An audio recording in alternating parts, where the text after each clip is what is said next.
By now, you should know that Russia has invaded Ukraine, and by now, you should know that many world leaders have condemned the attack and imposed sanctions on Russia, hoping that Russia will stop the invasion. And also by now, you should be wondering why they are all like your boss ones, yeah?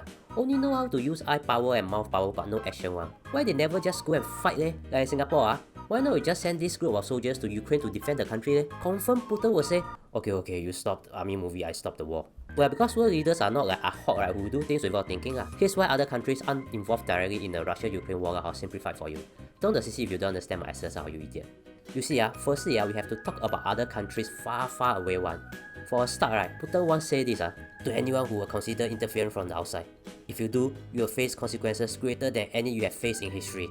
I know this sounds like a knife from a James Bond movie, but he really said that, But that's not the real reason. You see, for other countries not related to the conflicts, they won't want to risk the lives of their own soldiers. Imagine if you do that, you can kiss goodbye during the next election. But, how about countries that are kind of related, like the European countries? They are, after all, taught the most and also kind of related since they are just next door. And the war is also kind of because of them, which you will know if you watch our previous video.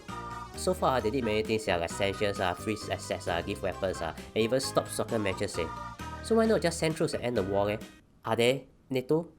No action, talk only? You see, cannot. These European countries are indeed part of NATO, but it's a NATO whereby it's a group, right, that said that if one country is attacked, the other will come to help.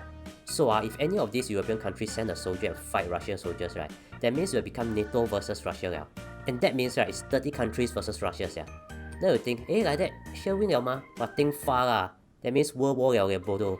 Of course, this will also lead to nuclear war because remember, Russia still got nuclear weapon and the US also got So if you think far, any interference directly will have serious consequences. Actually, that's also why my boss always say that he will help me do my work cause he said that if he help, right, then in the future I'll be lazy and you always do my work. There are other reasons also like how you will set a play, how non-interference is a policy, and that countries are looking at peaceful resolution instead of true bullets. Now in the meantime, let's just hope that more drastic measures, right, like banning TikTok in Russia will eventually end the war.